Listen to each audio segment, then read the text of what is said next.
नमस्कार, मैं Ranveer Singh lotus entertainment में आपका हार्दिक स्वागत व अभिनंदन करता हूं। मित्रों, आज मैं आपको वह बताने जा रहा हूं जिसे सुनकर आप अचंभा करेंगे। अब मैं मंदोदरी के जन्म से लेकर उसके युवा होने तक की सारी कहानी आपको बताता हूं। एक बार इंद्र के दरबार में नृत्य का आयोजन चल रहा था। हेमा नाम की एक सुंदर अप्सरा नृत्य कर रही थी। इसी बीच सूर्यलोक के इंद्र दरबार में मायासुर नामक असुर का प्रवेश होता है। असुर अप्सरा हेमा पर मोहित हो जाता है और उसे अपने साथ ले जाता है। अप्सरा और हेमा और मायासुर आपस में विवाह कर लेते हैं। कुछ समय पश्चात उनके यहाँ एक कन्या का जन्म होता है जिसका नाम मंदोदरी रखा जाता है। मंदोदरी मंदसौर की रहने वाली थी जो आज के मध्य प्रदेश में स्थित है। तो मित्रों, अब मैं आपको वह बताने जा रहा हूँ जिसके बारे में बहुत कम लोगों को जानकारी है। मंदोदरी युवा अवस्था में अपने चरण रखती है। इससे पहले मैं बताना चाहूँगा कि ऐसी 5 नारियाँ हुई हैं जिन्हें चिर यौवना रहने का वरदान मिला है। उनमें मंदोदरी एक थी। मंदोदरी इतनी सुंदर थी कि उसकी ख्याति दूर दूर तक फैल जाती है। एक बार किष्किंधा का राजा बाली घूमते हुए मायासुर के राज्य मंदसौर पहुँच जाता है। मित्रों, बाली के बारे में कहा जाता है वह काफ़ी बलवान और शक्तिशाली योद्धा था जिससे संसार के सारे योद्धा भय मानते थे। इसका कारण बाली का वह वरदान था जो उसके सामने युद्ध करेगा उसका आधा बल बाली में समाहित हो जाएगा, जिसका बाली को पूरा ज्ञान था।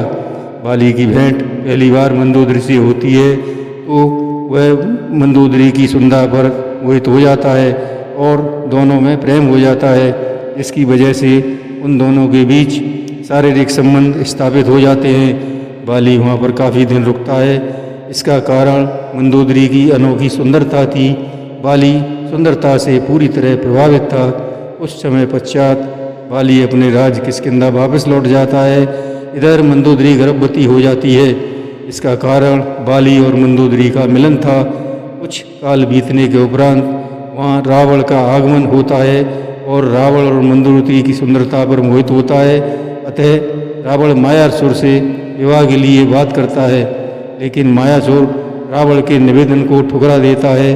अब रावण क्रोधित होकर मायासुर से कहता है, अगर तूने मंदोदरी का विवाह मेरे से संपन्न नहीं कराया तो मैं मंदोदरी को जबरन अपने साथ लंका ले जाऊंगा। मायासुर रावण से पूरी तरह परिचित था। वो जानता था रावण कुछ भी कर सकता है।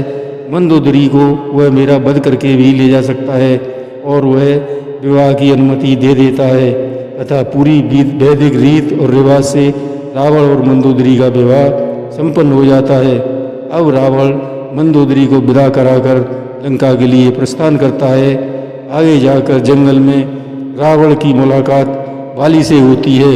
इस मुलाकात से कुछ ही क्षण पहले मंदोदरी ने सोचा, अगर रावण को मेरे गर्भ के बारे में पता चला तो ये मेरे को मार डालेगा।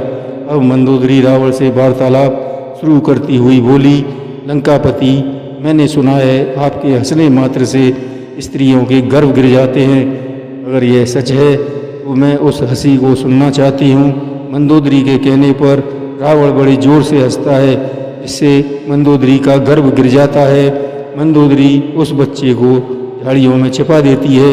इसी दौरान बाली आकर मंदोदरी का हाथ पकड़ लेता है। रावण और बाली मंदोदरी को खींचते हैं, जिसके कारण मंदोदरी बीच से चिर जाती है और इस प्रकार एक दूसरी स्त्री तारा का जन्म होता है। रावण मंदोदरी को लेकर लंका पहुंच जाता है और बाली तारा को लेकर अपने राज्य पहुंच जाता है।